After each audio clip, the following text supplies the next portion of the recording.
Hi everyone, welcome to the bare minimum education. तो आज की न्यूज़पेपर हम डिस्कस करेंगे डेटेड 27 जुलाई 2022। मैं पहले जितने भी नॉर्मल आर्टिकल्स हैं उन्हें बहुत ही ब्रीफली डिस्कस करूंगी द हिंदू के, और फिर जो एडिटोरियल्स हैं द हिंदू और द इंडियन एक्सप्रेस के उनको पैराग्राफ वाइज डिस्कस करूंगी so that no detail actually gets missed. So let's get started. अगर हम यहाँ देखेंगे पेज 1 पे आज एक आर्टिकल आया है जहाँ पे can promises of irrational poll freebies be curbed, SC asks government. SC ने मतलब सुप्रीम कोर्ट ने सेंट्रल गवर्नमेंट को ये बोला है कि आप फिनेंस कमीशन से कंसल्ट करो, उनसे प्लीज जानने की कोशिश करो क्या कोई ऐसा तरीका है जो डिवाइस किया जा सकता है जिससे जितनी भी पॉलिटिकल पार्टीज हैं जो कैंपेन के दौरान ऐसे बहुत सारे इरेशनल पोल वो कर देते हैं, प्रोमिस कर देते हैं कि हम बहुत सारी चीज़ें फ्री में देंगे और वो आने वाले टाइम में एक फिस्कल डिजास्टर प्रूव हो सकता है। तो इन चीज़ों को कर्ब करने के लिए कोई एक्ट, कोई लॉ, कोई तरीका कुछ ऐसा बनाया जा सकता है। आप फिनेंस कमीशन से प्लीज़ कंसल्ट करो। और मैं आपको एक ब्रीफ एडिशन ये बता देती हूँ, अगर आपको पता होगा कि एनके सिंह जो हमारे चेयरमैन है करंट फिनेंस कमीशन के, 15th फिनेंस कमीशन के चेयरमैन, उन्होंने एक बार ये एक स्टेटमेंट भी दी थी कि जो पोल फ्रीबीज होती हैं they are ticket to a free fiscal disaster, जिससे क्या होगा, बहुत ही बेफालतू का बेफिजूल का जितना भी एक्सपेंडिचर है वो बढ़ जाएगा, रेवेन्यू कम आएगा, क्योंकि आप सब कुछ तो फ्री दे रहे हो, टैक्सेस ले नहीं रहे हो उन चीज़ों पे, तो फिर रेवेन्यू कहाँ से आएगा। तो इसलिए फिस्कल डेफिसिट हो जाएगा, जिसकी वजह से श्रीलंका जैसा जो क्राइसिस है जो उन्होंने देखा है, जो बहुत ही लो टैक्सेस में मतलब बहुत ही लो टैक्सेस उन्होंने प्रॉमिस किए थे इलेक्शन कैंपेन के द्वारा गोताबाया राजापाक्सा की गवर्नमेंट ने, और वो उन्होंने इम्प्लीमेंट भी किया। और आज आप देख सकते हैं कि श्रीलंका की इकोनॉमिक क्राइसिस किस हद तक जा चुकी है, मतलब it is Versant like anything. तो बस यही, आप चाहें तो श्रीलंकन क्राइसिस मैंने बहुत ही अच्छे से अपनी एक पहली वीडियो में कवर किया है, आप प्लीज़ वहाँ से जाके पढ़ सकते हैं। I have really done it very nicely. Next article है Russia to leave ISS build own space station. Russia ने ऐसा कहा है कि 2024 के बाद जो उसकी डेडलाइन है बेसिकली एक रिव्यू कॉन्फ्रेंस की इंटरनेशनल स्पेस स्टेशन की, उसके बाद हम इंटरनेशनल स्पेस स्टेशन के प्लेटफॉर्म को छोड़ देंगे क्योंकि हम खुद का एक ऑर्बिटिंग स्टेशन बनाएंगे। तो ये सब इसलिए हो रहा है क्योंकि रशिया को बहुत ही ज़्यादा आइसोलेट कर रहा है वेस्ट, तो रशिया अपना दिखाना चाहता है कि वी आर नो लेस। अब हम देखते हैं एडिटोरियल सेक्शन। तो हम पहला एडिटोरियल जो डिस्कस करेंगे वो है हर्षवी पंत और विवेक मिश्रा ने लिखा है। आपको पता होगा हर्षवी पंत एक बहुत ही बड़े इंटरनेशनल सिचुएशन एनालिस्ट है। So let's get started. The USA's search for a new role in West Asia. आपको पता था कि अभी जो बाइडन ने एक 4 दिन की ट्रिप की थी वेस्ट एशिया में, ये उसी से रिलेटेड है, उसी को एनालाइज किया हुआ है कि क्यों वेस्ट एशिया इंपॉर्टेंट है, क्या है, ऐसा सब कुछ। सो let's get started. To contrasting pictures. अच्छा, इन्होंने ये कहा है कि दो बिल्कुल ही अलग तरीके की इमेज बन के सामने आती है यूएस प्रेसिडेंट की 4 डे विजिट जो उन्होंने वेस्ट एशिया में की थी उससे। एक बिल्कुल ही अलग है, दूसरी बिल्कुल ही अलग है। तो पहली इमेज जो है वो मतलब जो उभरती है वो जो बाइडन ने इजराइल में विजिट की थी उससे, जहाँ पे उन्हें प्रेसिडेंशियल मेडल ऑफ ऑनर भी अवार्ड किया गया था इजराइल द्वारा। सेकेंड इमेज जो आती है, मतलब देखो हमें ये तो पता ही है कि इजराइल और यूएसए हमेशा ही से ही बहुत ही गुड टर्म्स में रहे हैं। इनफैक्ट इजराइल का जेरूसलम वो डिक्लेयर कर देना ट्रंप के द्वारा और बहुत कुछ ऐसा है। Israel has an unparalleled support from USA. फिर दूसरी इमेज जो बन के आती है वो जो बाइडन की विजिट जो सऊदी अरेबिया में हुई थी, वो एक बहुत ही ऑकवर्ड बायलेटरल रिलेशनशिप का प्रतीक है, क्योंकि अभी वो हम डिस्कस करेंगे कि सऊदी अरेबिया और यूएसए के बीच में जो बायलेटरल रिलेशन है वो इतना ज़्यादा ऑकवर्ड क्यों है। Compulsions driving Biden. तो ऐसे कौन से कंपल्शंस थे कि बाइडन को ऐसी ट्रिप वेस्ट एशिया में करनी पड़ी। तो पहला कंपल्शन ये था कि he is facing the same challenges that okay, वो बिल्कुल सेम चैलेंजेस आज बाइडन एज ए प्रेसिडेंट जब है उनके सामने है जो उनके प्रोडेसेसर्स के सामने होते थे जब वो यूएसए की वेस्ट एशिया पॉलिसी को देखते थे। मतलब यूएसए का जो वेस्ट एशिया की तरफ रवैया है वो जो पहले के प्रेसिडेंट होते थे उनके लिए भी एक बहुत ही डाइसी और बहुत ही टफ और सेंसिटिव एरिया है वेस्ट एशिया कि उसको कैसे संभाले, क्योंकि वेस्ट एशिया एक ऐसा रीजन है जो बहुत ही इंटरनल कॉन्फ्लिक्ट्स में लगा हुआ है हजारों सालों से। वहाँ पे अपने में ही बहुत सारे टर्फ्स चलते रहते हैं, तो बहुत ही मुश्किल हो जाता है यूएसए को समझना कि किस टाइम पे किस चीज़ को सपोर्ट किया जाए। तो एक ये, और ऐसे कौन कौन से कॉन्फ्लिक्ट्स हैं वेस्ट एशिया में, जैसे इजराइल पैलेस्टीनियन कॉन्फ्लिक्ट आपको पता है, और बहुत सारे वेस्ट एशिया के जो रिलेशन है वो ईरान से बहुत ही बुरे हैं, बाकी सारी कंट्रीज के, और यूएसए की भी ईरान से रिलेशन बहुत बुरे हैं। सेकंड कंपल्शन क्या थी, जब उन्होंने सऊदी अरेबिया में अपनी मतलब उन्होंने लैंड किया, तो ये एक सिग्नल देता है कि उन्होंने उनकी एडमिनिस्ट्रेशन ने दोबारा से सऊदी अरेबिया को रीप्रायोरिटाइज कर दिया है। और रीप्रायोरिटाइज क्यों किया, पहले प्रायोरिटी क्यों नहीं थी, ये भी हम डिस्कस करेंगे। और ये रीप्रायोरिटाइजेशन को कंपेल किसने किया है, रशिया यूक्रेन की वॉर ने, उसकी रैमिफिकेशंस ने, उस वॉर की इफेक्ट्स ने, जो ग्लोबल फूड सिक्योरिटी और एनर्जी सिचुएशन पे हो रही है। आपको पता है कि बहुत कुछ है, अभी एक अग्रीमेंट भी साइन हुआ था जो शायद यूएन ने मीडिएट किया, साथ में टर्की ने भी मीडिएट किया, जो यूक्रेन और रशिया के बीच में हुआ था कि जितने भी फूड ग्रेन्स हैं उन्हें सप्लाई करने के लिए प्लीज थोड़ा सा सीज फायर लगाया जाए ब्लैक सी के एरिया में, ब्लैक सी के जितने भी ब्लॉकेड्स हैं एटलीस्ट फूड ग्रेन वहां से सप्लाई हो सके। फिर एनर्जी सिचुएशन भी आपको पता है, क्योंकि रशिया ऑयल सप्लाई करता है, गैस सप्लाई करता है, तो क्योंकि अब इतने सारे सैंक्शंस लगा दिए वेस्ट ने, तो जैसे यूरोप है, स्पेशली जर्मनी, वो तो नॉर्थ स्ट्रीम लाइन से बहुत हद तक अपना गैस सप्लाई लेती है, तो उसमें भी अब काफ़ी ऐसा लग रहा है कि कहीं रशिया आगे जाके रोक ना दे, क्योंकि वो सैंक्शंस लगा रहे हैं। तो इन चीज़ों के चलते हुए सऊदी अरेबिया में, क्योंकि सऊदी अरेबिया खुद एक बहुत बड़ा एक्सपोर्टर है ऑयल का, एक ऑयल डोमिनेटेड इकोनॉमी है उसकी, तो इसीलिए उन्हें जाना पड़ा वहाँ पे।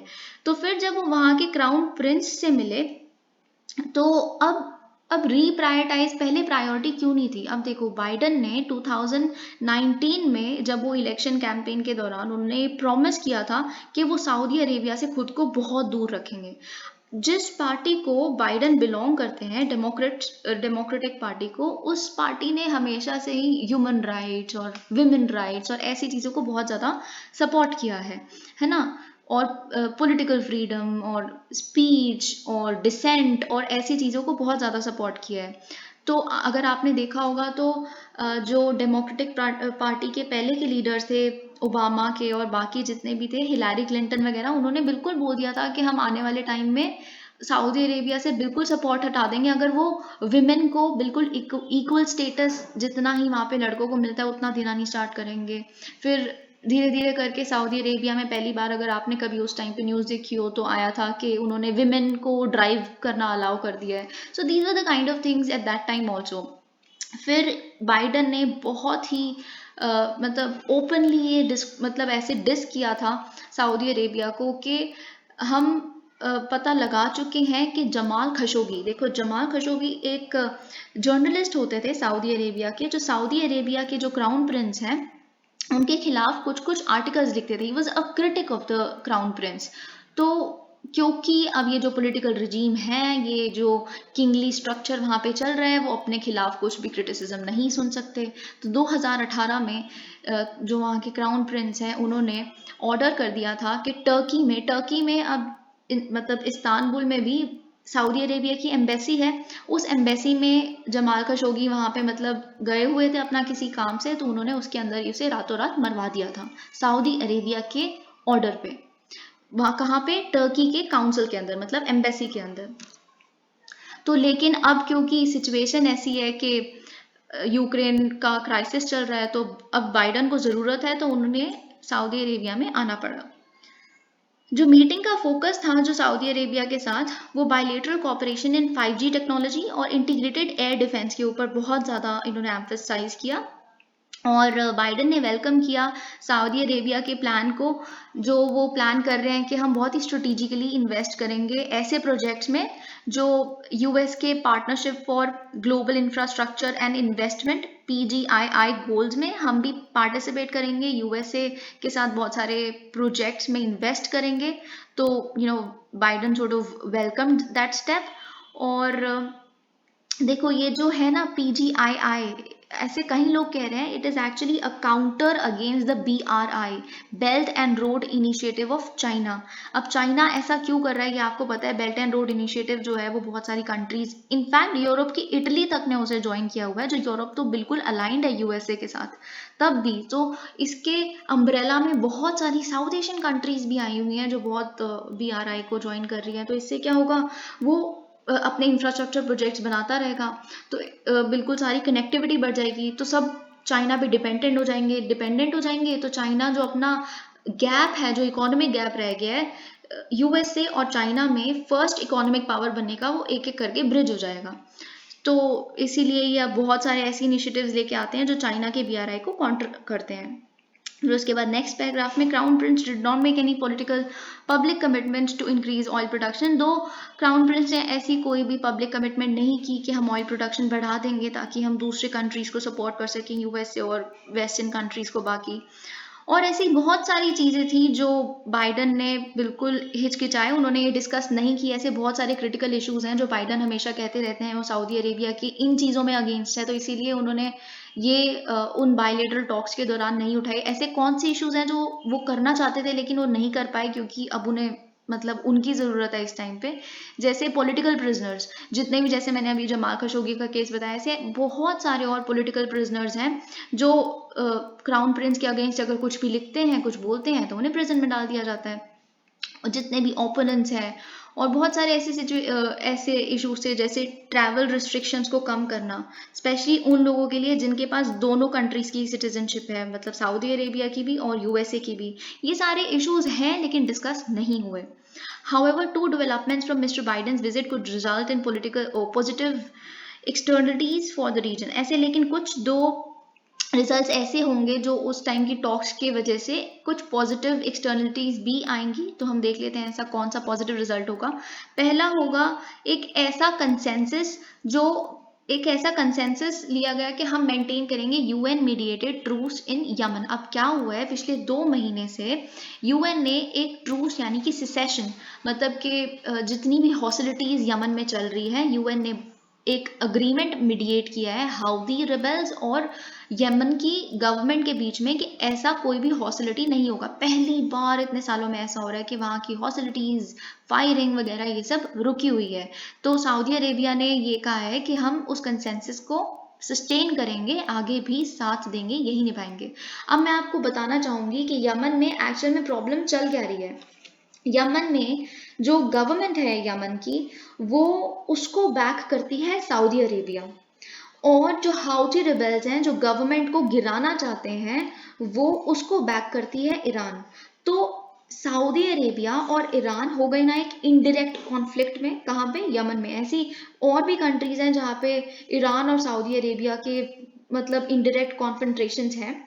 तो अब है क्या एक्चुअली में, जो हाउथी रिबेल्स हैं वो शिया मुस्लिम्स हैं, और जो यमन की 65% पॉपुलेशन है वो सुन्नी है। लेकिन जो शिया मुस्लिम्स हैं, और ईरान भी आप जानते हो कि शिया डोमिनेटेड कंट्री है, तो इसीलिए वो हाउथी रिबेल्स को बैक करती है कि शिया मेजॉरिटी वहाँ पे पड़े, शिया के जो रिप्रेजेंटेटिव्स हैं वो हाईएस्ट पॉलिटिकल पेडेस्टल पे हो।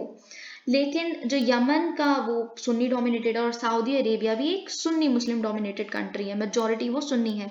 तो इसीलिए ये वहाँ पे वेस्ट एशिया में जो इस्लामिक 2 ग्रुप्स हैं उसके बीच में ये चलता रहता है कि कौन ज़्यादा उस पर रहेगा। So this is the kind of thing that going on their.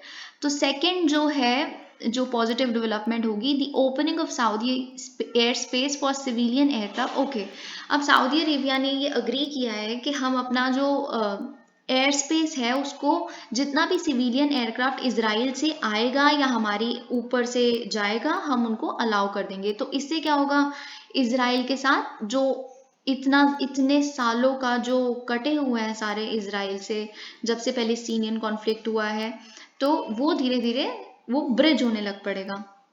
जो हाँ, बस ये सब मैंने बता दिया। Creative productive ground for the development. Okay,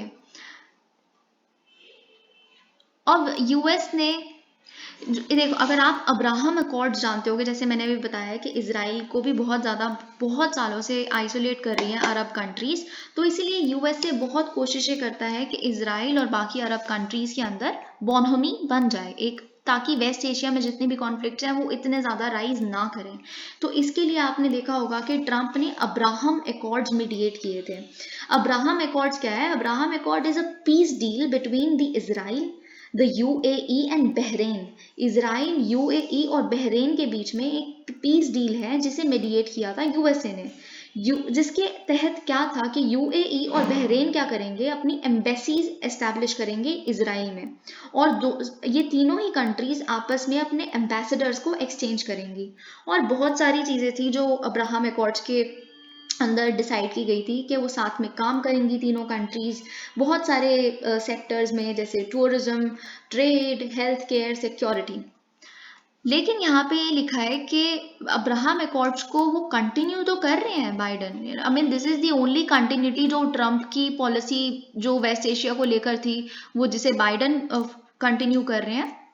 लेकिन एक चीज़ है जो उन्होंने एक लेयर और ऐड कर दी है इस वेस्ट एशियन पॉलिसी में, इस इजराइल की इंक्लिनेशन को बढ़ाने में, जिसे हम नेगेव फोरम कहते हैं। मतलब नेगेव एक समिट हुई थी यूएस के प्रेजेंस में। ये क्या हुआ था, यहाँ पे कुछ फॉरेन मिनिस्टर्स, कुछ कंट्रीज के फॉरेन मिनिस्टर्स की समिट थी ये।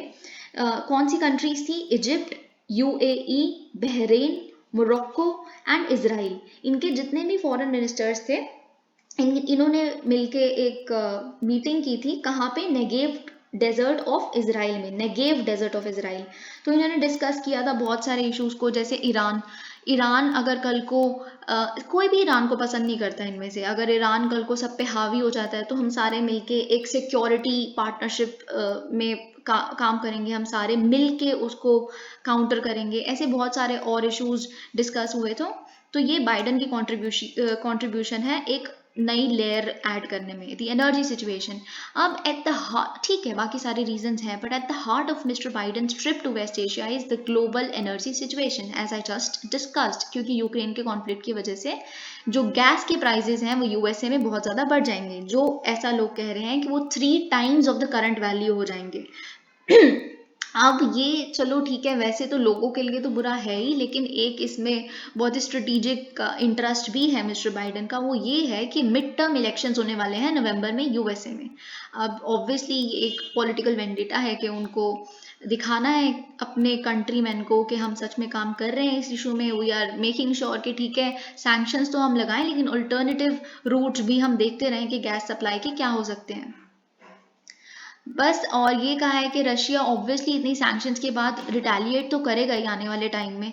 वो अपनी सप्लाईज बंद करने के बारे में भी बात कर रहा है कि यूरोप को दिसंबर 5 तक अगर उन्होंने सारी सैंक्शंस वापस नहीं ली तो वो अपने जितनी भी ऑयल शिप्स हैं यूरोप तक भेजना बंद कर देगा, गैस सप्लाईज हॉल्ट कर देगा। तो इसीलिए जो एनर्जी प्राइसेस हैं वो कम हो जाएं यूएसए में, इन्फ्लेशन कम हो जाए। आपको पता होगा 2 डिजिट इन्फ्लेशन चल रही थी, अब इसलिए बहुत सारी और ऐसे एक्शंस हैं जो फेडरल रिजर्व यूएसए के ले रहा है ताकि इन्फ्लेशन कम हो जाए। वो अपने इंटरेस्ट रेट्स बहुत ज़्यादा बढ़ा रहा है। आपको पता है हर कंट्री की करेंसी बहुत ज़्यादा डेप्रिशिएट कर रही है अब इस वजह से, क्योंकि उन्होंने इंटरेस्ट रेट इतने बढ़ा दिए। अब हमारे, अगर हम इंडिया का एग्जाम्पल ले, पहले जो 70 रुपए $1 खरीद पाता था वो 80 रुपए $1 खरीदता है। तो these are the things that happening.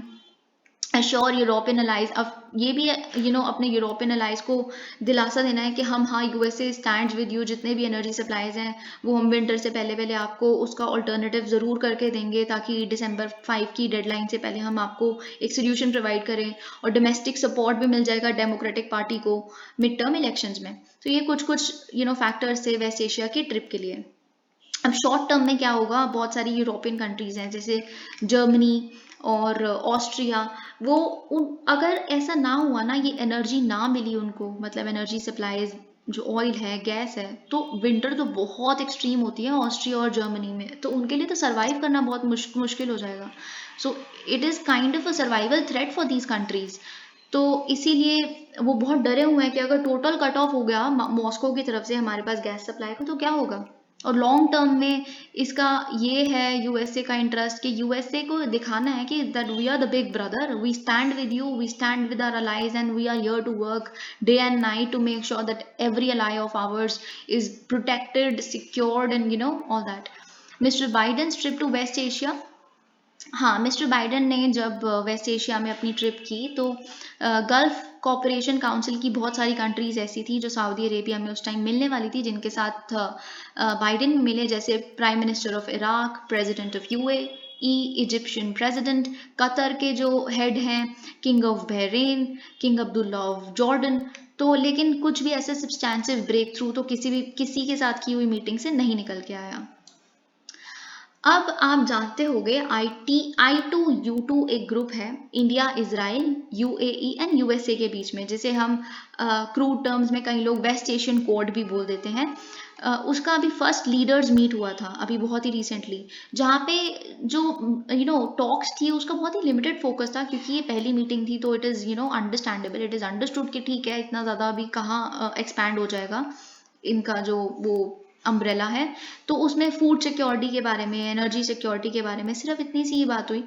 तो बेसिकली इसका एजेंडा है क्या वेस्ट एशियन क्वाड का या फिर I2U2 का? मतलब बेसिकली वो ये कहते हैं, वो वेस्ट एशिया को साउथ एशिया के साथ इनोवेशन के थ्रू, बहुत सारे प्रोजेक्ट्स के थ्रू, प्राइवेट सेक्टर इन्वेस्टमेंट के थ्रू, बहुत सारे initiatives in water, energy, transportation, space, health and promotion of critical emerging and green technologies ऐसे इंटीग्रेट करना चाहते हैं, ताकि जो इंटर रीजनल फ्यूचर है साउथ एशिया और वेस्ट एशिया का, वो साथ साथ चले, दोनों ही एक दूसरे पे इन चीज़ों की वजह से डिपेंडेंट हो जाए, दोनों ही साथ बढ़कर ग्रो करें।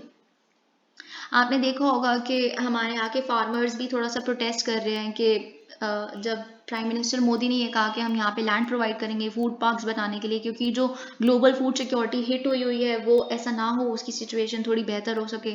तो फार्मर्स ऐसा कह रहे हैं हमारे यहाँ के, हम प्रोटेस्ट करेंगे क्योंकि ये तो हमें लैंडलेस पीजेंट्स में कन्वर्ट कर देगा। हमारे जब लैंड ही ले लेंगे फूड पार्क बनाने के लिए, तो फिर what are we of use, है ना, हम क्या करेंगे फिर? लेकिन ऐसे these are the talks of the town right now, मतलब ऐसी बातें चल रही हैं। Since the beginning of his term mister Biden has sought a reorientation.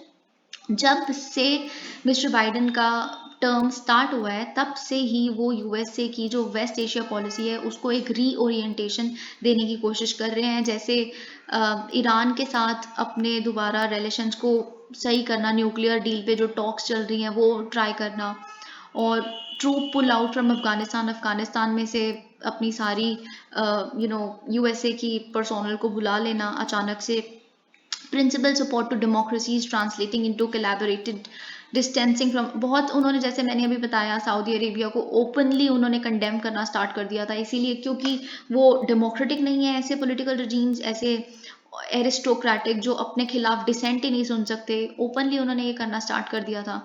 लेकिन एक कंटिन्यूटी जैसे मैंने आपको बताया and which was expected also, वो ये है कि यूएसए का इसराइल के साथ रिश्ता वो स्ट्रॉन्ग ही था, ट्रम्प के टाइम पे भी स्ट्रॉन्ग है, अब भी। Russia Ukraine war has shown USA's relations with countries in the region will cut। हाँ, यूएसए, ये जो रशिया यूक्रेन की वॉर है, इसने ये साबित कर दिया है कि चाहे मिस्टर बाइडेन ना पसंद करते हो ऐसे पॉलिटिकल रिजीम्स को, एरिस्टोक्रेटिक और ऑटोक्रेटिक के जो अपने खिलाफ बिल्कुल भी डिसेंट नहीं सुन सकते, डेमोक्रेसी को कितना भी सपोर्ट करते हो, पॉलिटिकल फ्रीडम को कितना भी सपोर्ट करते हो, लेकिन उन्हें वेस्ट एशिया का इस क्रिटिकल सिचुएशन में साथ चाहिए ही होगा, उनसे रिश्ता बिल्कुल बरकरार रखना ही पड़ेगा। So this is a compulsion. तो these kind of international compulsions always trump over the vocal positions on the principles, हमेशा। But it is a wise choice, ऐसा वाइज चॉइस मतलब ये एक समझदारी साबित हो सकती है दो टर्म्स में, अगर वेस्ट एशिया सच में एक फेवरेबल पोजीशन यूएसए को अपने उसमें दे देता है, और दूसरा अगर वो इलेक्शंस जीत जाते हैं अपने कंट्री में। Let's move on to the next article और next editorial. This is on the Myanmar junta by executing 4 political prisoners defying all the। अच्छा, अभी आपने देखा होगा म्यांमार की जो जनता है उन्होंने 4 पॉलिटिकल प्रिजनर्स को डेथ सेंटेंस, मतलब यानी कि फांसी पे चढ़ाने का ऑर्डर दिया, और बहुत सारे इंटरनेशनल अपील्स कि आप जो कर रहे हो इतने टाइम से चल रहे हैं, फरवरी 2021 से, कि आप ये जो कर रहे हो बिल्कुल गलत है, अपने ही लोगों के ऊपर वायलेंस करना, ये सब कुछ उन्होंने बिल्कुल ही नकार के अपना जो डिसीजन लेना था ले लिया, एक क्लियर मैसेज दे दिया कि ना तो वो जो हमारे क्रिटिक्स फॉरेन में बैठे हैं, अब्रॉड बैठे हैं, हम उनकी सुनेंगे, ना ही जो हमें अपने घर पे अपने डोमेस्टिक फोरम में जो रेजिस्टेंस मिल रही है, ना ही हम उनके साथ कोई पॉलिटिकल सेटलमेंट करेंगे। सो द मिलिट्री और तातमदो उन्हें ये भी कहते हैं, जिन्होंने पावर सीज की थी फरवरी 2021 में एक कू के द्वारा। जब उन्होंने क्या किया था, एक इलेक्टेड गवर्नमेंट, एक डेमोक्रेटिकली इलेक्टेड गवर्नमेंट जो ओंग सैन सू की ने बनाई थी, उनको रिप्रेसिव मेजर्स के द्वारा बिल्कुल हटा दिया था उनको। फिर उस टाइम पे उन्होंने 14,000 पॉलिटिकल प्रिजनर्स उन्होंने ऐसे बना लिए थे, मतलब अरेस्ट कर लिया था जितने भी पॉलिटिकल ओपोनेंट्स थे 14,000, जिसमें से 11,000 तो अभी भी प्रिजन में ही हैं। और 2,000 सिविलियंस ऐसे हैं जो अभी तक वो मार चुके हैं, जो प्रोटेस्ट कर रहे थे। हजारों घर ऐसे हैं जो जला चुके हैं, इसलिए कितने ही मिलियन लोग ऐसे हैं जो होमलेस हो चुके हैं, जिनके पास अब सर पे छत भी नहीं है रहने के लिए। जो ओंग सैन सू की है, उनको पता नहीं कम से कम 6 केसेस में तो वो उनको कन्विक्ट कर चुके हैं, दोषी साबित कर चुके हैं। जो ऐसे सीक्रेट ट्रायल्स चलाए उन्हें, जिनको पता ही नहीं है, उन्होंने खुद से ही कह दिया हाँ ये दोषी साबित हो गए। कब ट्रायल हुआ, कैसे हुआ, कुछ नहीं पता, और 11 साल की सजा भी सुना दिया उनको। Convictions from the generals kangaroo courts could effectively keep her in prison for the rest of her life। अब ऐसे कन्विक्शन उनको हो सकता है कि आने वाली जितनी जिंदगी उनकी बची है, she is already old, she is I think in her mid 80s, तो अब शायद पूरी जिंदगी जितनी भी उनकी है वो शायद जेल में ही बीतेगी। इन्होंने यहाँ पे बोला है कि generals kangaroo courts have led to this decision. अब आपने देखा होगा हमारे जो CJI हैं, chief justice of India NV Raman, उन्होंने भी अब थोड़े दिन पहले एक स्टेटमेंट दी थी कि कैंगरू कोर्ट्स जो मीडिया चला रही है उनको एक्चुअली रेजिस्ट करना चाहिए ऐसी टेम्पटेशन को, कि ये आप खुद ही। तो कैंगरू कोर्ट्स होते क्या हैं? कैंगरू कोर्ट्स क्या होते हैं? एक तरीके की फॉल्स जुडिशियल प्रोसीडिंग्स होती हैं, जिसमें जो अक्यूज होता है, जो आप कह देते हो कि ये दोषी है, उसको कोई हक नहीं दिया जाता कि वो अपना डिफेंस प्रेजेंट कर सके, ना उसको कुछ बोलने का, ना अपना वो कोई विटनेस प्रेजेंट कर सकता है, ना कोई क्रॉस एग्जामिनेशन, उसको बोलने तक का ही कोई हक नहीं होता। तो जो ट्रायल होता है कैसे होता है? It proceeds by leaps like a kangaroo, मतलब जैसे कैंगरू जंप कर करके, लीप कर करके चलता है, वैसे ही ट्रायल क्या होता है, एक जंप में इन्होंने चार्जशीट फाइल की, दूसरे जंप पे इन्होंने बोल दिया हाँ जी ये कन्विक्ट हो गया, ये कसूरवार है, चलो इसको जेल में डालो। तो ऐसे ही, मतलब जब NV रमन जी कह रहे थे, वो ये कह रहे थे जो हमारी आज की मीडिया है वो क्या करती है, कैंगरू ट्रायल्स चलाती है, अपने आप ही कह देते हैं, जैसे ही एक कोई आता है पूरे सारे मीडिया हाउसेज उनके पीछे पड़ जाते हैं, खुद ही डिक्लेयर कर देते हैं हाँ ये दोषी है, वो केस अभी स्टार्ट भी नहीं हुआ होता। तो ऐसे बहुत सारे उन्होंने बोला कि media should actually be very cautious about it, should not do it, ऐसे चीजें नहीं करनी चाहिए। तो यहाँ पे भी कैंगरू कोर्ट लिखा था, ऐसे मैंने समझा दिया। Okay, but despite these repressive measures Janata not manage to, लेकिन जनता ने जब क्या कहा था कि यहाँ पे सही से सब कुछ चल नहीं रहा, तो हम ऑर्डर लेके आएंगे। ऑर्डर तो है ही नहीं ओंग सैन सू की गवर्नमेंट के अंडर, तो हम ऑर्डर लेके आएंगे। लेकिन ठीक है, सारे वायलेंस को कर्ब करने के बाद भी, इतने सारे सिविलियंस को मारने के बाद भी, ऑर्डर तो दूर दूर तक नहीं दिख रहा कहीं भी म्यांमार में। जो पहले क्या होता था, जितने भी प्रो डेमोक्रेसी एक्टिविस्ट थे जो म्यांमार में पहले भी प्रोटेस्ट करते थे, वो नॉन वायलेंट मीन्स के द्वारा प्रोटेस्ट करते थे। लेकिन अब वो लोग भी वायलेंट हो गए हैं। उनकी जो अंडरग्राउंड मूवमेंट चल रही है वो बहुत ही वायलेंट है। उन्होंने इनफैक्ट जो वहाँ के एथनिक रिबेल्स हैं, जो हजारों सालों से प्रोटेस्ट कर रहे हैं अपने हकों के लिए, उनके साथ भी हाथ मिला लिया है बहुत सारे ऐसे एथनिक रिबेल्स के साथ, ताकि किसी भी हाल में ऐसी तरह की मिलिट्री को गिरा दिया जाए। और ऐसे तरीके के बहुत ही, मतलब मिलिट्री को ये समझ नहीं आ रहा, it is a loss to them only. उनको कोई रिकॉग्निशन नहीं है, वो किस बात पे रूल कर रहे हैं, ना उनको अपने लोग रिकॉग्नाइज करते हैं, ना इंटरनेशनल कोई रिकॉग्निशन मिली हुई है। So it's a loss to them only. Execution of political prisoners one of them. और इस एग्जीक्यूशन में एक जो इंसान है जिनको मारा गया है, उसमें यहाँ पे मारने की सजा दी गई है, उसमें से एक लॉ मेकर, मतलब पहले एक लेजिस्लेटर रह चुके हैं वो शायद कैबिनेट के, ओंग सैन सू की के। So it's the kind of, it's an act of desperation by dispensation that is increasingly cornered. Myanmar had seen a rare period। जब म्यांमार में सूकी की गवर्नमेंट थी, तो एक बहुत ही छोटे पीरियड के लिए स्टेबिलिटी और इकोनॉमिक ग्रोथ भी आई थी। इसकी इकोनॉमी भी बिल्कुल बर्बाद हो चुकी है इस कंट्री की। पॉलिटिकली तो आपको पता है कि स्टेबल है ही नहीं। पहले भी कू हुआ था, फिर ओंग सैन सू की कितने साल जेल में रही थी, फिर अब कू हो गया, हटा दिया, फिर अब वो जेल में। उनकी आधे से ज़्यादा ज़िंदगी तो शायद जेल में ही चली गई है। तो ये स्टेबिलिटी नहीं थी, कोई इकोनॉमिक ग्रोथ, लेकिन उनके टाइम पे आई थी जब वो उन्होंने गवर्नमेंट फॉर्म की थी। क्योंकि मिलिट्री ने अग्री कर लिया था उस टाइम पे कि वे क्वाज़ाई डेमोक्रेसी एक्सपेरिमेंट के लिए तैयार हैं। देखते हैं कि डेमोक्रेसी, हाफ हार्टेड डेमोक्रेसी उनका जो दिल था, ठीक है देख लेते हैं कि कैसे काम करती है। पर वो एक्सपेरिमेंट मुश्किल से 10 साल भी नहीं चला, क्योंकि मिलिट्री को ये डर लगने लग पड़ा कि मिस सू की जो पॉपुलैरिटी है वो कुछ ज़्यादा ही बढ़ रही है, and they couldn't take it. फिर उन्होंने स्टेज किया एक कू और फिर उस डेमोक्रेटिक एक्सपेरिमेंट को वहीं ख़त्म कर दिया। ना okay, but not everything moved as per plan. लेकिन हर चीज़ उनके प्लान के मुताबिक तो नहीं चली। जनरल ने, जितने भी जनरल थे उन्होंने पावर तो कैप्चर कर ली, बट जिस म्यांमार को उन्होंने कैप्चर किया था, वो आज जिस म्यांमार पे रूल कर रहे हैं वो बिल्कुल डिफरेंट है। यहाँ की इकोनॉमी एक फ्री फॉल में है। वो 18% लास्ट ईयर कॉन्ट्रैक्ट की थी। यहाँ की जीडीपी इस साल एक्सपेक्टेड है कि 13% कम होगी 2019 के टाइम से, 2019 के टाइम से। I am really sorry. regime is facing armed resistance in the countryside। जो कंट्री साइड मतलब जो कंट्री के बाहरी तरफ के जो रीजन है वहाँ पे आर्म्ड रेजिस्टेंस, मतलब उन्होंने हाथों में गन्स और बहुत सारे आर्म्स वगैरह उनके पास है, वैसे टाइप के रेजिस्टेंस फेस कर रहे हैं। और सिटीज़ के अंदर जो अंदर के एरियाज है वहाँ पे वो एक सिविल रेजिस्टेंस, बहुत सारे प्रोटेस्ट जो सिविलियंस कर रहे हैं वैसा फेस कर रहे हैं।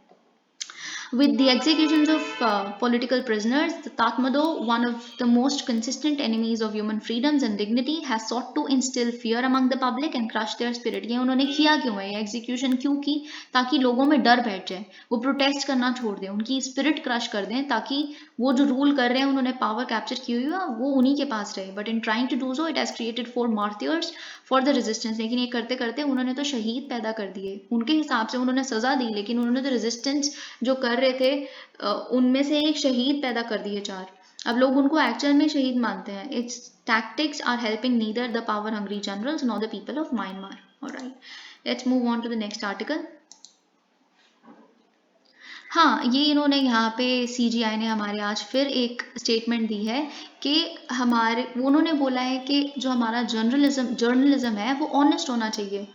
मतलब ऑनेस्ट जर्नलिज्म का मतलब इन्होंने ये कहा है यहाँ पे कि जब इमरजेंसी का टाइम था, उस टाइम पे जितने भी बिजनेस या फिर पॉलिटिकल पार्टीज के एफिलिएटेड मीडिया हाउसेस थे वो तो बिल्कुल ही मतलब क्रश हो गए थे। वो तो कभी भी डेमोक्रेसी रिवाइव करने में हेल्प कर ही ना पाते। लेकिन कुछ मीडिया हाउसेस उस टाइम पे भी थे जो इंडिपेंडेंट थे, किसी भी बिजनेस या फिर कॉरपोरेट वर्ल्ड के लिए उनका कोई इंक्लिनेशन नहीं था। उनके बॉसेस ना ही पॉलिटिकल थे ना ही कॉरपोरेट थे, जिस वजह से वो फ्रीली इमरजेंसी के खिलाफ लिख पाए और डेमोक्रेसी रिवाइव हो पाई। तो आज भी वो ये कह रहे हैं कि मीडिया हाउसेस को ऐसे तरह के कॉरपोरेट प्रेशर्स या पॉलिटिकल प्रेशर्स से दूर रहना चाहिए और इंडिपेंडेंटली और एक ऑनेस्ट जर्नलिज्म को कैरी आउट करना चाहिए। अब यहाँ पे एक छोटी सी स्टेटमेंट है कि महाराष्ट्र, उड़ीसा और बिहार ने बोला है कि हमें कास्ट सेंसस चाहिए। ये मिनिस्ट्री ऑफ होम अफेयर्स ने मतलब जो है ऐसी स्टेटमेंट दिया है लोकसभा में, जो मॉनसून सेशन चल रहा है, कि इन तीनों स्टेट्स ने बोला है कि हमें कास्ट सेंसस चाहिए। कास्ट सेंसस मतलब अभी तक तो, लेकिन फिर होम अफेयर्स मिनिस्ट्री ने कहा कि अभी तक जो कास्ट रिलेटेड डेटा है वो सिर्फ शेड्यूल्ड ट्राइब और शेड्यूल्ड कास्ट का है हमारे पास। बाकी और ऐसे स्टेट वाइज बाकी कास्ट का जो वो है डिवीजन और फर्दर सब क्लासिफिकेशन, ऐसा कोई डेटा हमारे पास नहीं है। इसके अंदर भी एक डिबेट है। एक जो ग्रुप है वो ये कहता है कि कास्ट सेंसस नहीं आना चाहिए। कास्ट सेंसस आया है तो ये दोबारा हम अपनी आइडेंटिटीज़ को लेके जो कास्ट ग्रुप है बहुत ज़्यादा अवेकंड हो जाएंगे। तो फिर जो कास्ट का जो डिस्क्रिमिनेशन है वो और ज़्यादा प्रोलिफरेट हो जाएगा, डीपन हो जाएगा और पेनिट्रेट हो जाएगा। तो क्योंकि सब अवेयर हो जाएंगे, अच्छा हम इस कास्ट को बिलोंग करते हैं, अवेयर अभी भी है, लेकिन एक दूसरे को पता करना फिर कि हम उनसे अलग हैं, एक डिस्क्रिमिनेटरी बिहेवियर आना कि हाँ हम अलग हैं, आप अलग ग्रुप को बिलोंग करते हो, ये इस चीज़ को फर्दर करेगा। लेकिन एक स्कूल ऑफ थॉट ऐसा है जो प्रोफेसर योगेंद्र यादव और बहुत सारी ऑपोजिशन पार्टीज जैसे कांग्रेस और बहुत सारी, वो ये कहती हैं कि कास्ट सेंसस तो ज़रूर आना चाहिए। उनका ये कहना है इसलिए एटलीस्ट पता तो चले कि कौन सी कास्ट को कितने बेनिफिट्स हैं, क्योंकि उनका ये कहना है कि जितने भी सोशल स्कीम्स हैं, जो खाना डिस्ट्रीब्यूट करना या फिर बहुत तरीके की स्कीम्स हैं जो उनके वेलफेयर के लिए लाई जाती हैं सोशली बैकवर्ड क्लासेस के लिए, कास्ट ग्रुप्स के लिए, वो एक्चुअल में कई लोग कहते हैं कि एक कास्ट है, उसके अंदर एक सब कास्ट है, एक ही तरह के जो कास्ट वाले लोग हैं वो सारे बेनिफिट्स कॉर्नर कर लेते हैं। लेकिन जो बिल्कुल ही एकदम पिछड़े हुए जगहों पे बसे हैं उनको तो यही नहीं पता उनके राइट्स क्या हैं। ऐसे लोगों को पता तो चले कि उन तक कितना पहुंच रहा है, नहीं पहुंच रहा तो उनको ज़्यादा हम पॉलिटिकली अवेकन करें, उनको ज़्यादा उनके राइट्स बताएं ताकि स्टेप लिया जाए ढंग से। So this is the debate. Let's move on to the next article. आपको पता होगा इंडिया ने 5 और ऐसी रामसर साइट्स हैं जो अपने काउंट में ऐड की हैं। रामसर साइट्स क्या होती हैं? Wetlands of international importance. अभी हम डिस्कस करेंगे रामसर कन्वेंशन के बारे में भी थोड़ा सा। और ये सब, जिससे हमारी total number of Ramsar sites जो इंडिया में है वो 54 हो गई हैं आज।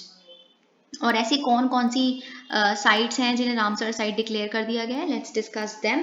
करिकिल्ली बर्ड सेंचुरी, ये कहाँ पर है, कांचीपुरम डिस्ट्रिक्ट ऑफ तमिलनाडु में। पल्लीकरानाई मार्श रिजर्व फॉरेस्ट, ये कहाँ पर, ये एक फ्रेश वाटर मार्श है जो कहाँ है, अगेन चेन्नई तमिलनाडु। एक पीचावरम मैंग्रोव है, ये भी तमिलनाडु में है। ये it is one of the largest mangrove forest in India which covers an area of around 1100 hectares. फिर है पाला वेटलैंड, ये लार्जेस्ट नेचुरल वेटलैंड है मिजोरम का, ठीक है। फिर लास्ट है साख्या सागर।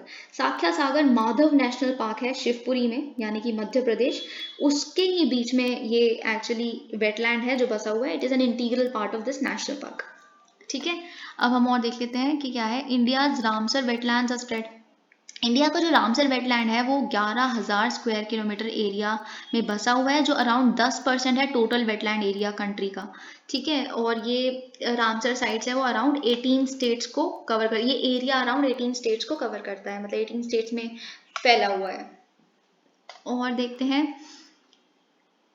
कंट्री में इतने सारे रामसर साइट्स होने का मतलब रीज़न स्पेसिफिकली ये है क्योंकि हम जोग्राफिकली एरिया बहुत ज़्यादा है हमारे पास, और हम एक ट्रॉपिकल कंट्री है जहाँ पे बहुत ही लाजमी है कि डाइवर्सिटी होगी ही, क्योंकि यहाँ पे सन रेज अच्छी है, अच्छे तरह के प्लांट उगते हैं, बहुत ही डाइवर्सिटी है। जैसे आप वेस्टर्न घाट्स देखिए, आप ईस्टर्न घाट्स देखिए, आप हिमालयाज देखिए, नॉर्थ ईस्टर्न स्टेट्स देखिए, तो इसलिए। लेकिन जो सबसे ज़्यादा नंबर है रामसर साइट्स का वो यूके के पास है 175, मैक्सिको के पास 142 रामसर साइट्स हैं, और ऐसी कई कंट्रीज, और ऑब्वियसली ये दोनों इंडिया से छोटी हैं। और जो बोलीविया है उसके पास सबसे बड़ा एरिया, अभी हमने क्या डिस्कस किया कि इंडिया में 11,000 स्क्वायर किलोमीटर है रामसर साइट्स का एरिया, और बोलीविया में 1,48,000 स्क्वायर किलोमीटर एरिया है जो कन्वेंशन की प्रोटेक्शन के अंडर आता है। तो हम थोड़ा सा रामसर कन्वेंशन के बारे में जान लेते हैं। ये अडॉप्ट किया गया था ईरानियन सिटी ऑफ रामसर में on 2 February 1971। So it is basically an international treaty for the conservation and wise use of wetlands. Conserve तो करेंगे ही करेंगे, लेकिन बिल्कुल सही तरह से रामसर साइट्स का यूज करना ये भी इंश्योर करेंगे, वाइज यूज, सोच समझ के, कोई हानि के बजाय। अब हम एलिजिबिलिटी क्राइटेरिया देख लेते हैं कि एक रामसर साइट, एक वेटलैंड का रामसर साइट बनने का एलिजिबिलिटी क्राइटेरिया क्या है। अगर तो वो एक ऐसा वेटलैंड है जो बिल्कुल ही रेयर है, बहुत ही यूनिक एग्जाम्पल है एक नेचुरल या नियर नेचुरल वेटलैंड का, और वो ऐसी स्पीशीज को सपोर्ट करता है, वहाँ पे जितने भी प्रजातियां हैं वो ऐसी हैं जो बिल्कुल ही वालनरेबल हैं, एंडेंजर्ड हैं या क्रिटिकली एंडेंजर्ड हैं। सेकेंड क्राइटेरिया ये कहता है कि अगर वो वेटलैंड एरिया ऐसे तरह के प्लांट या एनिमल स्पीशीज को सपोर्ट करता है जो उस पूरे रीजन की बायोलॉजिकल डाइवर्सिटी को मेंटेन करने के लिए बहुत ज़रूरी है। जैसे फॉर एग्जांपल मैं आपको एक बात बताती हूँ, एक नेशनल पार्क है, एक नेशनल पार्क में एक लेक है, उस लेक में फॉर एग्जांपल कोई ऐसा दरियाई घोड़ा रहता है, एग्जांपल ले रही हूँ मैं, जो बहुत ही ज़रूरी है पूरे वहाँ के इकोसिस्टम को सर्वाइव करना, क्योंकि उसी पे बहुत सारे ऐसे प्लांट्स हैं जो वो खाते हैं, फिर वो नीचे ऐसे पॉलिनेशन करते हैं जिससे पूरा इकोसिस्टम अपने आप को सस्टेन कर पाता है। तो अगर उस लेक को नहीं बचाया जाएगा तो पूरा वो नेशनल पार्क खत्म हो जाएगा। तो this is the whole concept. Third criteria है it supports the plants and animal species. हाँ, थर्ड क्राइटेरिया ये है कि अगर वो जो वेटलैंड है वो ऐसे रिफ्यूजी एनिमल्स या फिर उनको बर्ड्स को सपोर्ट करता है जो बहुत ही कहीं से ऐसी जगह से आ रहे हैं जहाँ उनका जीना बिल्कुल दुश्वार हो गया था, जैसे बहुत ही ठंड है कहीं पे, जैसे विंटर माइग्रेटरी बर्ड्स होती हैं वो बहुत ही एडवर्स कंडीशन से यहाँ पे माइग्रेट करती हैं विंटर्स के टाइम पे। बहुत सारी रशिया से आती हैं, बहुत सारी बहुत सारी जगहों से आती हैं। तो अगर ऐसे वेटलैंड्स ऐसे सपोर्ट करते हैं स्पीशीज़ को तो भी उसे wetland of international importance declare कर दिया जाता है। फिर फोर्थ क्राइटेरिया है कि वो रेगुलरली सपोर्ट करते हैं 20,000 या उससे ज़्यादा वाटर बर्ड्स को, एक ये क्राइटेरिया भी हो सकता है। तो ऐसे ही 2-3 और क्राइटेरिया हैं जिसको फुलफिल करेंगे तो वो रामसर साइट डिक्लेयर हो जाती है। थर्ड पार्टीज, अब देखो यहाँ पे बोला है कि हमारे जो अरिंदम बागची जो हमारे फॉरेन एक वो है ऑफिशियल है, उन्होंने फॉरेन सेक्रेटरी ऑफिशियल है, उन्होंने ये कहा है कि जो सीपेक है ना, आपने देखा होगा कि चाइना पाकिस्तान इकोनॉमिक कॉरिडोर, अब चाइना और पाकिस्तान ने मिलकर कल परसों में एक स्टेटमेंट दी थी कि हम और भी कंट्रीज़ को इन्वॉल्व करने के लिए तैयार हैं, और थर्ड पार्टीज को कोई अगर ज्वाइन करना चाहते हैं तो आर डोर्स आर ओपन। तो हमारे यहाँ के ऑफिशियल्स ने ये कहा है ये बिल्कुल ही इनहेरेंटली इलीगल है। इलीगल क्यों है? क्योंकि जो सीपेक के प्रोजेक्ट्स हैं ना वो एक्चुअली पीओके में पाकिस्तान ऑक्यूपाइड कश्मीर रीजन में बनते हैं, जितने ब्रिजेस हैं सब कुछ। तो इंडिया का क्या क्लेम है? इंडिया तो ऑब्वियसली अपना मानता है ना, वो तो इलीगली ऑक्यूपाई किया गया था पाकिस्तान ऑक्यूपाइड रीजन को, तो इसलिए कहते हैं कि इनहेरेंटली इलीगल है। कोई भी कंट्री अगर उसे ज्वाइन करेगी तो India is really not in support of it. अब हम देखते हैं बचे हुए आर्टिकल्स को। ईयू ने बोल दिया है कि हम गैस यूज को 15% से कट कर देंगे, क्योंकि उन्हें डर है कि और सप्लाई कट्स होने वाली है रशिया से। बस इन्होंने यही बोला है कि वो पहले से ही तैयार कर रहे हैं खुद को कम से कम गैस यूज़ करने का, ऑल्टरनेटिव रूट्स ढूंढने का, ताकि आने वाले टाइम में अगर बिल्कुल ही रशिया अपना सपोर्ट ख़त्म कर दे गैस सप्लाई और ऑयल सप्लाई का, तो ये बिल्कुल ही मतलब वो क्रिटिकल सिचुएशन में ना आ जाए। अब यहाँ पे लिखा है Bangladesh seeks $4.5 billion IMF loan as reserve shrink. Bangladesh ने और बहुत सारी ऐसी कंट्रीज़ ने और उन्होंने IMF को अपील की है, उनसे मांगा है $4.5 बिलियन लोन। क्यों मांगा है? क्योंकि जो उनकी करेंसी है, जैसे मैंने अभी पहले बताया था कि इंडिया की करेंसी और बाकी सारी कंट्रीज़ की करेंसी डेप्रिशिएट कर रही है डॉलर के अगेंस्ट, तो उनकी कंट्री भी डेप्रिशिएट कर रही है। तो अब उनके लिए इम्पोर्ट करना कुछ भी, जितनी भी एसेंशियल आइटम्स है, वो बिल्कुल दुश्वार हो गया है, क्योंकि इतना महंगा पड़ रहा है सब कुछ। फॉरेन एक्सचेंज रिजर्व्स भी उनके श्रिंक कर रहे हैं इस चक्कर में, तो इसीलिए उनको लोन चाहिए, इसलिए वो गए हैं। बस यही। अब हम आते हैं इंडियन एक्सप्रेस के ऊपर। अब इंडियन एक्सप्रेस में एक आर्टिकल है मंकी पॉक्स आउटब्रेक में अनदर वायरस अलर्ट। मैं आपको सजेस्ट करूंगी, मैंने 25 जुलाई 2022 की जो न्यूज़पेपर एनालिसिस की वीडियो है, मैं आपको टाइम भी बता देती हूँ, आप 28 मिनट के बाद से देखिएगा। उसमें मैंने मंकी पॉक्स की every nitty gritty has been explained by me. Please go visit and please listen to it. I have explained it very nicely. अब यहाँ पे एक लास्ट आर्टिकल है जो मैं डिस्कस करना चाहूँगी। ये HIV के प्रोटेस्ट के ऊपर है। अगर आपको पता होगा कि 5 दिन से बहुत ही ज़्यादा न्यू दिल्ली में प्रोटेस्ट चल रही है और भी बहुत सारी जगहों पे कि HIV की जो मेडिसिन है उसकी शॉर्टेज के ऊपर। सो लेट्स डिस्कस इट पहले, फिर मैं उसके बाद HIV के बारे में बहुत ही आपको अच्छे से बताऊंगी कि क्या है, एड्स क्या है, सब कुछ। People living with HIV have been protesting outside offices of पिछले 5 दिन से जितने भी लोग HIV से पीड़ित हैं, अफेक्टेड हैं, वो NACO के ऑफिस के बाहर प्रोटेस्ट कर रहे हैं। नेशनल एड्स कंट्रोल ऑर्गेनाइजेशन, ये वही ऑर्गेनाइजेशन है जितना भी medicine supply, administration, cases count और ट्रीटमेंट ऑप्शंस और एड्स से रिलेटेड जितना कुछ भी है वो सब कुछ हमारे देश की यही ऑर्गेनाइजेशन संभालती है। यही वो ऑर्गेनाइजेशन है जिसने बहुत हद तक इंडिया को HIV से बिल्कुल ख़त्म करने के लिए बहुत सारे स्टेप्स लिए और काफ़ी बार अपलोड भी किया गया है WHO द्वारा NACO को, demanding that they receive medicine. Okay, उन्होंने ये बोला है कि हमें टाइमली मैनर में अपनी मतलब मेडिसिन मिले, क्योंकि बहुत टाइम से शॉर्टेज चल रही है। बहुत छोटी छोटी जगहें ऐसी हैं जहाँ पे ये मेडिसिन मिलती भी नहीं है, वो कितने कितने किलोमीटर दूर जाएंगे अपनी मेडिसिन लेने। पिछले 5 महीने से शॉर्टेज चल रही है और इनका ये कहना है कि ऐसे एस्टिमेट्स जो उन्होंने किए हैं उनके मुताबिक 50,000 लोग जो HIV पीड़ित हैं, वो लोग शॉर्टेज से बहुत ही ज़्यादा परेशान है इससे। अब ये प्रोटेस्ट हुई क्यों? What led to the protest? Shortage of some medicine since March से लेके अभी तक बहुत सारे मेडिसिन का मतलब शॉर्टेज है। क्यों? क्योंकि बहुत सारे टेंडर्स जो सेंटर ने दिए थे वो फेल हो गए, वो अपने कंक्लूजन तक पहुंच नहीं पाए, वो टेंडर मतलब अपने डिस्कशंस के एंड तक पहुंच ही नहीं पाए, साइन नहीं हो पाए कहीं से, या फिर बहुत सारी और प्राइवेट कंपनीज ने देने से मना कर दिया। इस वजह से ये शॉर्टेज मार्च से लेके अभी तक चल रही है। और प्रोटेस्ट कब शुरू हुई थी? जुलाई 21 से। After centres even in the capital ran out of stock, जब नेशनल कैपिटल यानी दिल्ली में भी जब बिल्कुल स्टॉक खत्म होने लग पड़ा, उसके बाद ये प्रोटेस्ट चालू हो गई। एक मेडिसिन है डोल्यूटिग्रावर। डोल्यूटिग्रावर मतलब 50 मिलीग्राम की एक वो जो डोजेज लेनी होती है, वो बिल्कुल ये एक ऐसी मेडिसिन होती है जो हर स्टेज पे दी जाती है ट्रीटमेंट के, मतलब HIV के, और यही शॉर्टेज चल रही है इसी की, तो it is very critical situation. Over last 4 or 5 months, several states have been experiencing shortages, as I just explained, due to procurement problems by NACO. Okay, अब हम ये देखते हैं the main shortages of dolutegravir, just I just discuss this कि हाँ, dolutegravir जो है उसको फर्स्ट, सेकंड और थर्ड लाइन ART कॉम्बिनेशन में use, I will just explain, अभी मैं थोड़े टाइम में ही एक्सप्लेन करूंगी ART होता क्या है। आप बस अभी के लिए ये समझ लीजिए कि ट्रीटमेंट की हर स्टेज पे डॉल्यूटी ग्रावर को यूज किया जाता है। NACO इसको रेकमेंड करती है as a drug for treatment of HIV positive adults, adolescents and children aged more than 6 years with body weight more than 20 kg।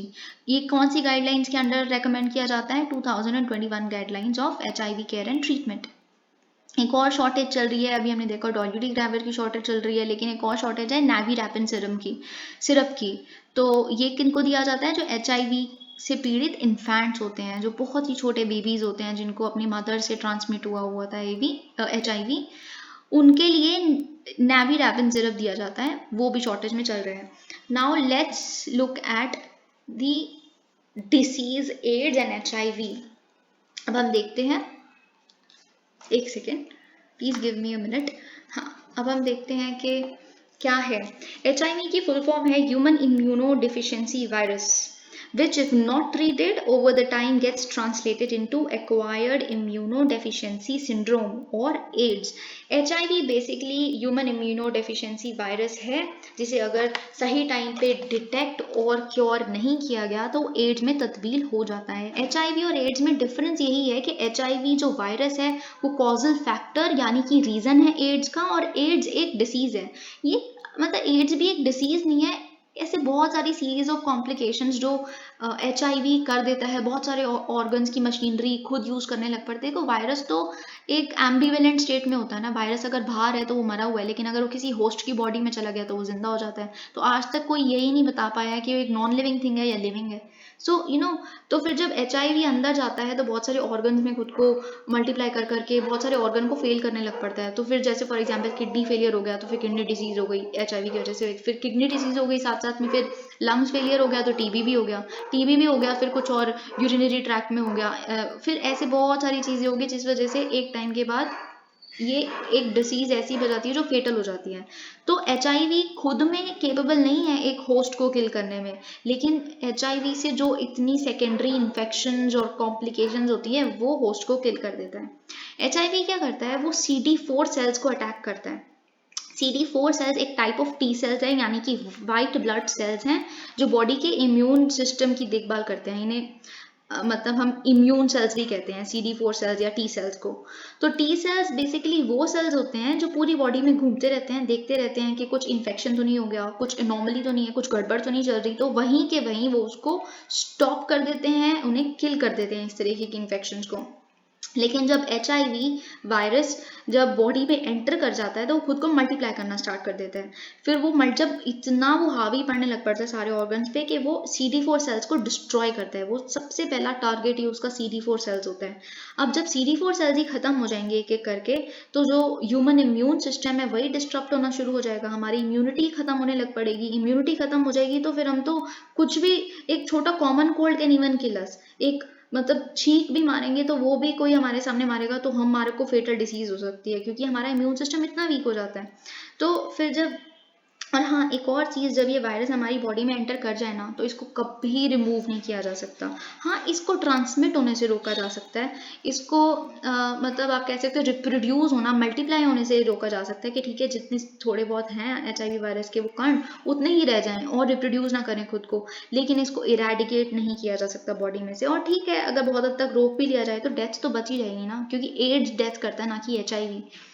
तो एक हेल्दी बॉडी में CD4 काउंट जो होता है वो 500 से 1600 होता है, लेकिन जब HIV इन्फेक्टेड बॉडी होती है उसमें 200 तक पहुंच जाता है, इनफैक्ट उससे भी कभी कम हो जाता है।